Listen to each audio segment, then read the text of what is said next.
Mr. O'Connor. What is your real name? Malcolm X. Is that your legal name? As far as I'm concerned, it's my legal name. Have you been to court to establish that I didn't have to go to court to be called Murphy or Jones or Smith.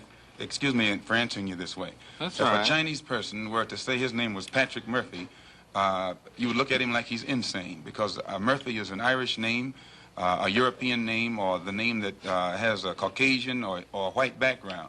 And a yellow person, Chinese is a yellow man, and he has nothing to do or no connection whatsoever with the name Murphy. And if it doesn't look proper for a person who is yellow or Chinese to be walking around named Murphy or Jones or Johnson or Bunch or Powell, I think it would be just as improper for a black person or the so-called Negro in this country, as we're taught by the Honorable Elijah Muhammad, to walk around with these names. And therefore he teaches us that during slavery, the same slave master who owned us put his last name on us to denote that we were his property. So that when you see a Negro today who's named Johnson, if you go back in his history, you'll find that he was once his grandfather, or one of his forefathers was owned by a white man who was named Johnson. If his name is Bunch, his grandfather was owned by a white man that was named Bunch. Would you mind telling me what your father's last name was? My father didn't know his last name. My father got his last name from his grandfather, and his grandfather got it from his grandfather, who got it from the slave master. The real names of our people were destroyed during slavery. Was there any line, any point in the genealogy of your family when you did have to use the last name, and if so, what was it? The last name of my forefathers was taken from them when they were brought to America and made slaves. And then the name of the slave master was given, which we refuse. We reject that name today. You mean you won't even tell me what your father's supposed last name was or gifted last name was? I never acknowledge it whatsoever. Let me ask you about the status of Elijah Muhammad. First of all, is he ill?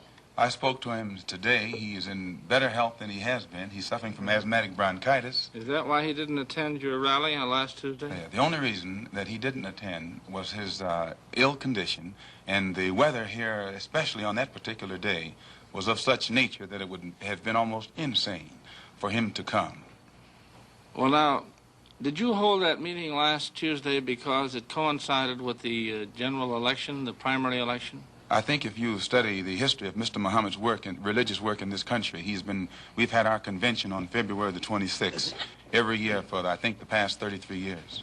Well, now, while you don't care to discuss your former name or the name that the slave master gave to your antecedents, it is a matter of record that Muhammad's last name was Poole, Elijah Poole. No, that's the name that his slave master gave to his grandfather or great-grandfather, but that's not his name. Well, his mother and father thought when they called him Elijah Poole that was his name. They didn't know any better. Well, if they didn't know any better or not, they thought that was his name. Yes, sir, but, sir... What I'm trying to find out is when did he cease to be Elijah Poole and get to be Elijah Muhammad? In 1931, I think it was, in Detroit, he was taught the true history of our people and made aware at that time that he was wearing an English name, and by not being an Englishman, he looked out of place. And his teacher gave him the name that he's wearing today, Muhammad, Elijah Muhammad. All right, now when did he become what he purports to be in your literature, the son of Allah?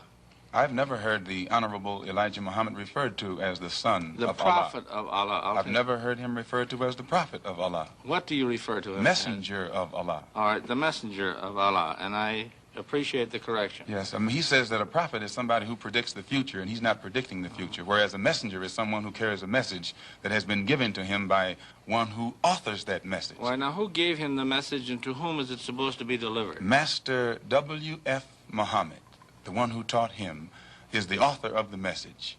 He gave it to the Honorable Elijah Muhammad, which makes him the messenger.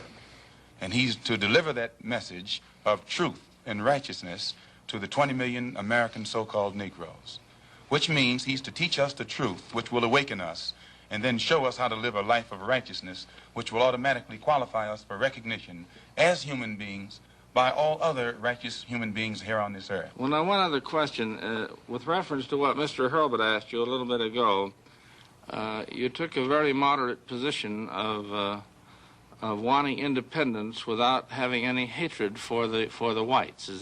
Do I understand that correctly? Hatred is not involved in it whatsoever.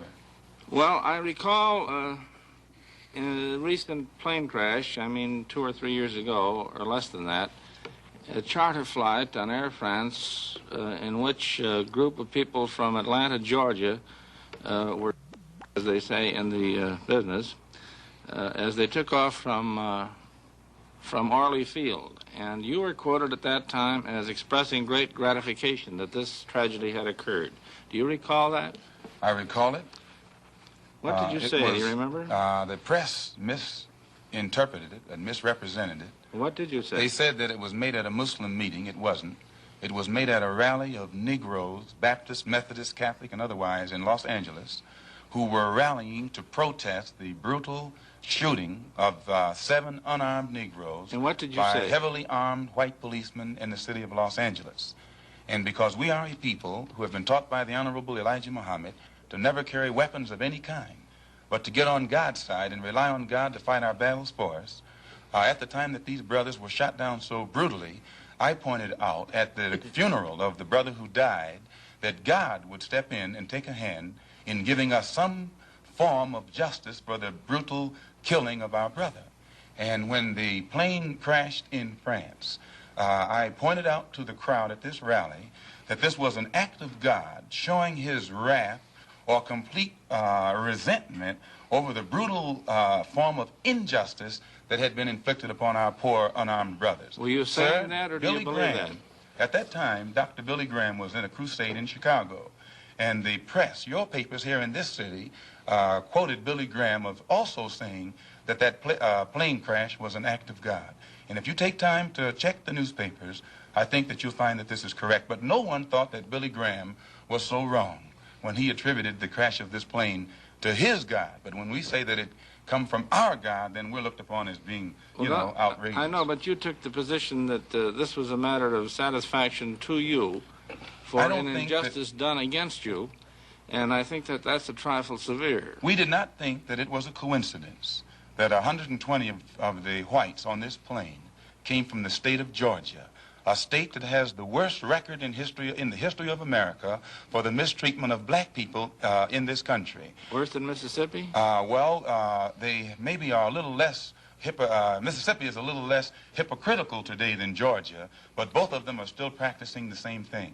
Now the whites in Georgia bite Negroes with a smile, whereas they used to bite them with a growl. But they're still being bitten, and we don't think that it is any worse to be bitten with a smile than it is to be bitten with a growl.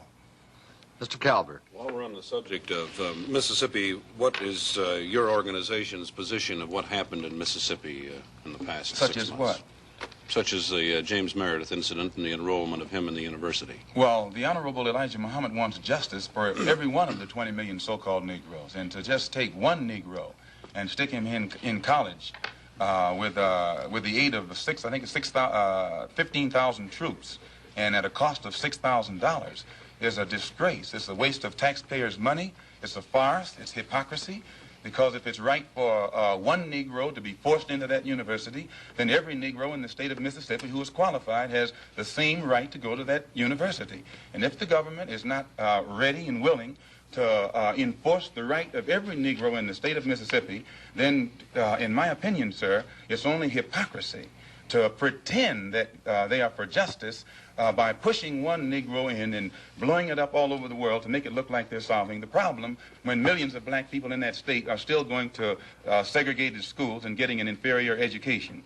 Does your organization encourage members to attempt to enter schools that have been known as all white in the past? The Honorable Elijah Muhammad doesn't discourage us from attending white schools, but he does say that it is better for us to go to our own schools, and after we have a thorough knowledge of ourselves, of our own kind, and racial dignity has been instilled within us, then we can go to anyone's school and we'll still retain our race pride, our racial dignity, and we will be able to avoid the subservient inferiority complex that most Negroes have or that is instilled within most Negroes who receive this sort of integrated education.